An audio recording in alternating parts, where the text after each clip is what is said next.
I have a very interesting job to do today. I quite like doing things like this, as you may have noticed. I got a new back end. There was a little bit of damage on the old one. She's a bit of an old lady. She's been around, as you can see on some of the videos. And so we got a new back end to put on.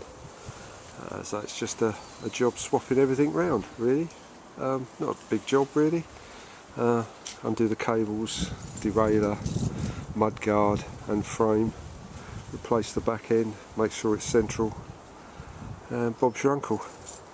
Put it all back together again. So you know, it should be a good couple of hours mucking around today, something to do. Take the back wheel off and the seat, and the next thing really is to take the cables off of the derailleur and the back brake, and the whole thing should come out, and then I can dismantle it on the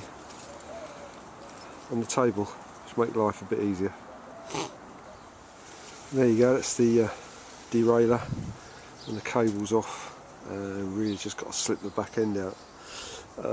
Split the chain, derailleur's still on it, so that's all I've got to do is thread it through. One of the back brake levers is off. The other one, nothing ever goes like it's supposed to when you're doing this. You'll always get one thing that's a bit difficult. So I tried this one, it's a bit stiff, so I'm going to leave it till the frame's off and then work on it then. I don't want to strip the thread or anything. So a little word about tools. You can't beat having the right tools. It's a very small amount of tools you need on a trike, really.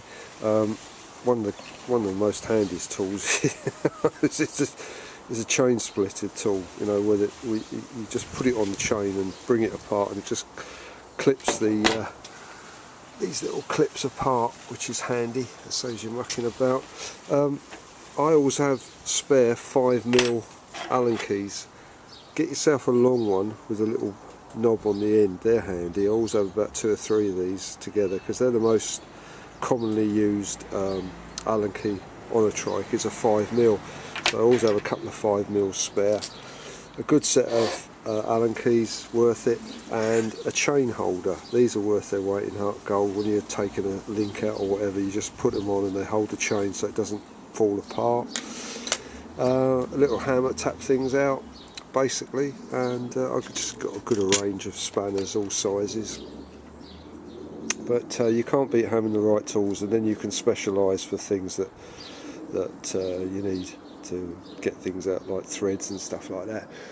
But very rarely, because these are quite so well made. So yeah, carry on. It's bloody cold. Another little tip: when you're undoing screws and nuts that have been in there for quite a long time, it's always best before you start tugging on to spray some lubricating oil on them and leave it for a couple of seconds just to let it creep into it, because it really does help as the thread comes out. You're not crossing anything, you know, getting any shit through with it. Well, that wasn't easy getting that out of there. It took a bit of work, that did. Got it out in the end though, no problem. Yeah, took a bit of jiggery pokery and some good lubrication and a little bit of work, and she popped out. So that's the main thing out. So now I can just sort of put the new back end in and then start assembling it back on again. Okay, that's the whole unit is now in and tightened up and straightened up. One of the tips I can give you on straightening that wheel up, you can do it by eye, but if you use a spirit level where you whatever you've got it on, so you make sure it's, you know, right all the way through, because you can have different tyre pressures. I've made sure the tyre pressures are correct, so that it should be near enough there. But you can actually then go down the frame bit by bit and put it on certain parts of the frame to make sure that it's all level, and it should be. If you put it across the frame right the way down, using the, you know, making sure that the bubble's in the same place all the way down, because like I say, you're going to get differentials on the tyre pressures. And then trust your eyesight, because you can be quite accurate with your eyesight. Like I say, I'll put it in by eyesight and then go down with the spirit level and just make sure the bubble's in the same place all the way down, and that should make sure that that wheel is running exactly true to the frame. It's beginning to warm up a little bit now, and I've had my little friend down here this morning. A little bit worried about her really. She's a wild cat and I feed her from time to time, but I think she's got cat flu and she curls herself up down. It seems to be one of her favourite places to have a kip.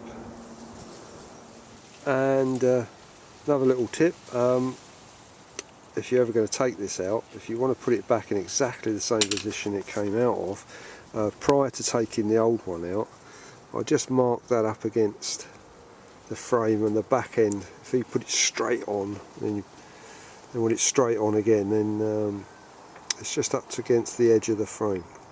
Doesn't matter if it's a couple of millimetre out or so, but it just gives you an idea where to put it back, so the chain length and everything is the same. So I just marked it off, so if you just butt it up against there, and it's roughly around there. Okay, just fitted a new cable on, back wheel in, derailleur on, chain put back on, and just actually adjusting the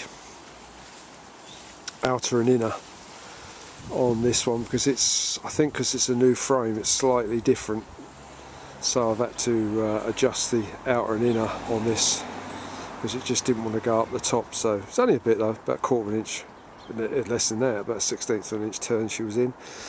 So yeah, that's the major part done, and I must admit the quality of this stuff is amazing when you really look at the finish on this and the attention to detail on this stuff. It's amazing. I noticed they've put plugs in here where there wasn't on the older ones, but no, I'm always amazed at the quality of these ice bikes. I say the finish is just incredible, really. You go around it, it's amazing. Really well constructed, really well designed. Another good tip is to, I don't know, screw in his mouth, is to well grease these when you put them back on the little splines, because they do get a lot of crap on them, so it's best to get as much grease as you can on them. That's it basically. Mudguard's back on. The only thing was, I found out that this particular swinging arm doesn't take the old type rack. This is the rack that was on there, and as you can see there's 2 lugs here to accommodate this particular rack, but the new ones don't have the lug on it, so I couldn't replace the rack, which is a shame. No big deal though, it's just one of those things, I think. There you go, just in time because I'm freezing to death. That's all finished except for the V-brake underneath, the parking brake. The spring was a little bit shot on one side, so it's only a couple of quid for a new one. So I've just ordered a new one from Ice, complete unit to go on underneath. I'll fit that when it comes, and basically that's it. I'll just tune the gears in, give it another good clean up, and yeah, the only disappointing thing is the rack, not being able to replace the rack on it, but whoever buys it can replace the rack. I'll still sell the side bags with it and everything.